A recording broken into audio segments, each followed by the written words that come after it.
हल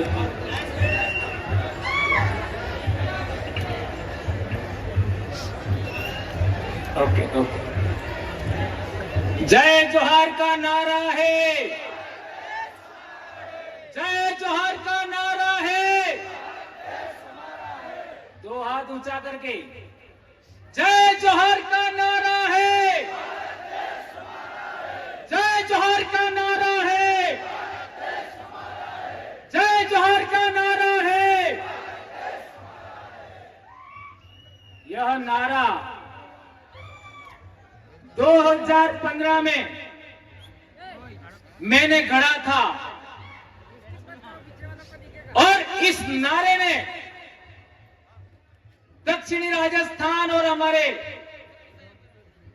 मध्य प्रदेश के जुड़ते हुए इलाके में एक ऐसी क्रांति पैदा किया कि 47 सांसद और 487 विधायक गूंगे बहरे हो चुके थे और आदिवासी कौम वॉइसलेस हो चुकी थी। उसका जवाब दिया और आज की तारीख में 5 विधायक और 1 सांसद इस नारे की बदौलत विधानसभा और लोकसभा में गए। आज मैं बहुत खुश हूं, आज मैं बहुत खुश हूं क्योंकि क्या लाजवाब डॉक्टर वसावत सर ने बोला। आपका राजपीपला में 5-6 साल पहले मुझे 2 बातों पर बोलने से रोका गया था कि राजनीति पर नहीं बोलना है और धर्म पर नहीं बोलना है, और मैंने वही 2 बातों पर बोला था। आज वसावत सर ने जो बोला, मेरा सीना गर्व से चौड़ा हो गया। मुझे लगा कि भंवरलाल परमार सही था, यह साबित हो गया। और मेरे भाई खराड़ी साहब ने क्या बोला जबरदस्त, मेरे बोलने का रहा ही नहीं। खराड़ी साहब ने जबरदस्त बात रखी आज। जो मैं बोलना चाहता था, घर से सोच के आया, वह बात खराड़ी साहब ने रखा। और आज मैं कहना चाहता हूं कि मध्य प्रदेश में मैं बहुत बोल चुका हूं। मध्य प्रदेश का भी समय मुझे आज दिया जाए, आने वाले साल मुझे नहीं बोलना। दोस्तों, बारू दादा ने बहुत बड़ी बात बताई कि शोषण की परिभाषा क्या हो, अत्याचार की परिभाषा क्या हो। दोस्तों, हम लोगों को वनवासी कहा जा रहा है, यह भी अत्याचार है। हमारे समाज को धर्म में बांटा गया, यह भी अत्याचार है। हमारे समाज को पार्टियों में बांटा गया, यह भी अत्याचार है। रोड़ी प्रथा की बात करें, हमारे इलाके में आज की तारीख में एक महिला का कम उम्र में पति मर जाता है तो क्या किया जाता है? जब बच्चे छोटे छोटे होते हैं तो वो महिला मात्र 12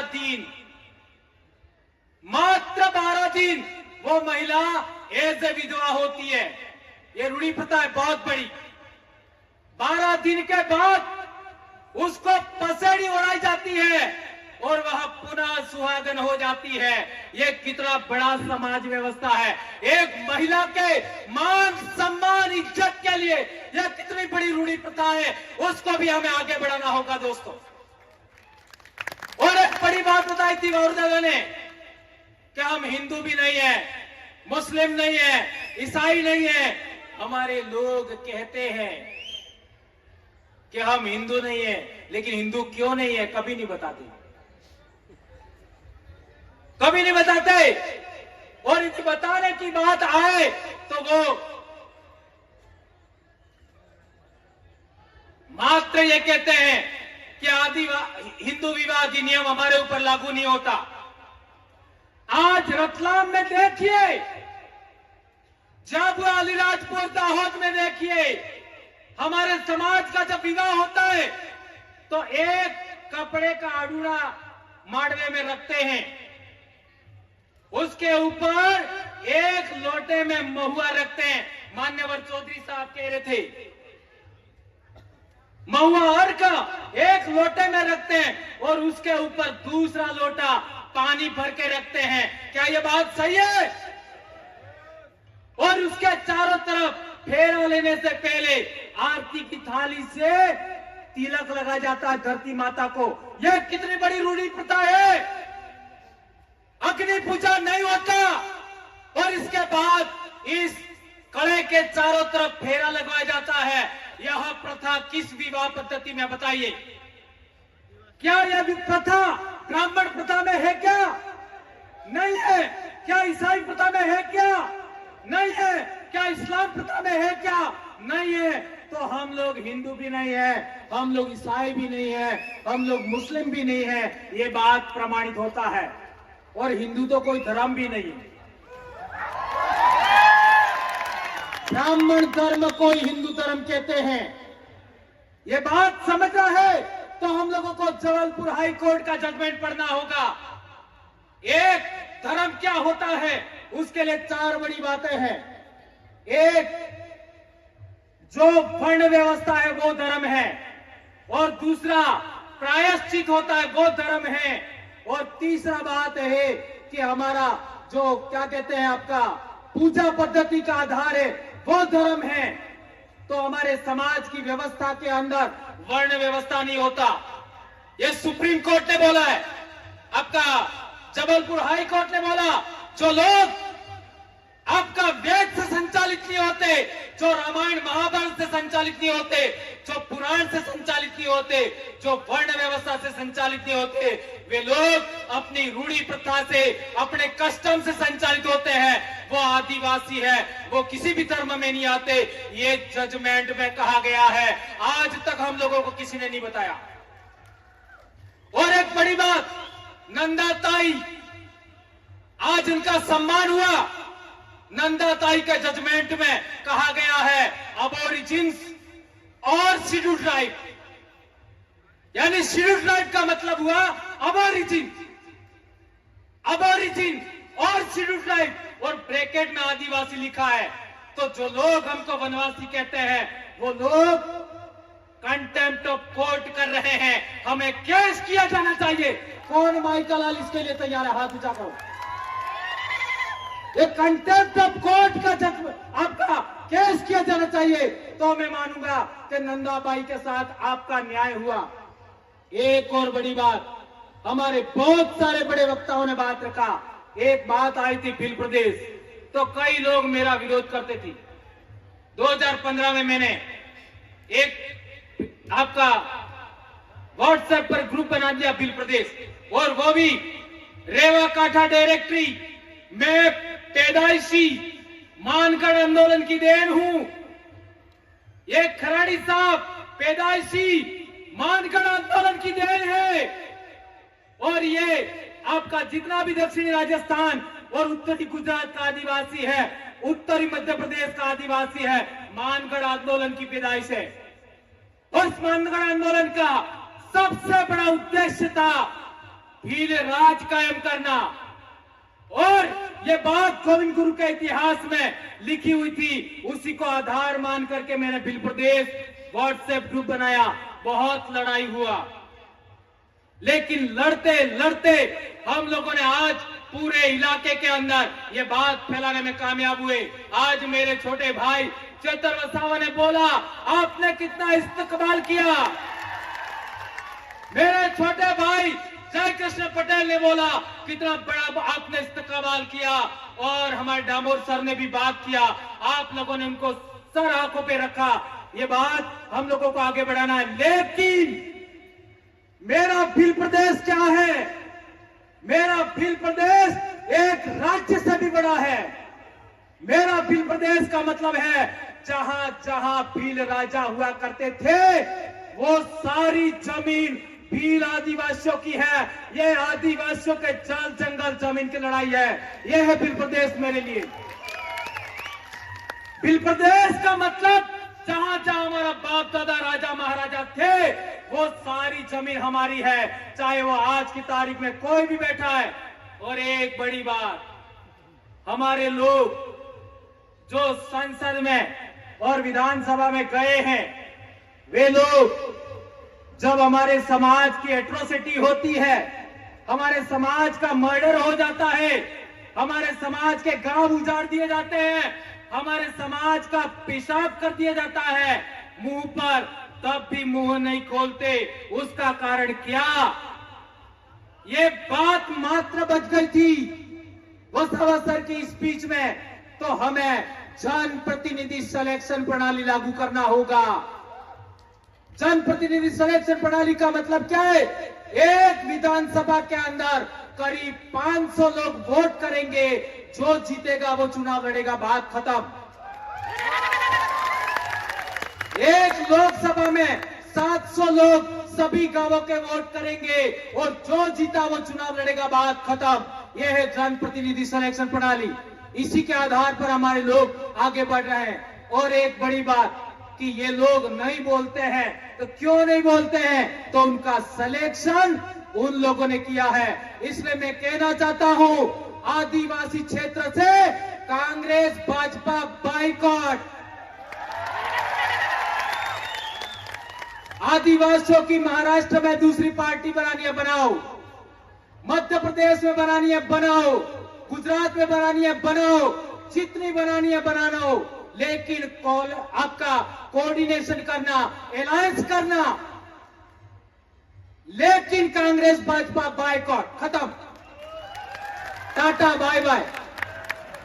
इसी तरीके से आदिवासी एकता कायम करना चाहते हो, रूढ़ी प्रथा बचाना चाहते हो, संस्कृति बचाना चाहते हो, तो तीनों धर्मों को भी बाइकॉट करना होगा। प्रकृति धर्म, आदिवासी धर्म, जो कहना है कहो, इंडिजिनस धर्म, ट्राइबल रिलीजन 1931 में था, पुनः लागू करो, जो करना है करो, जो राय बनती है करो, लेकिन इनको आउट करना होगा। और ज्यादा नहीं तो इस दिमाग से तो आउट करो।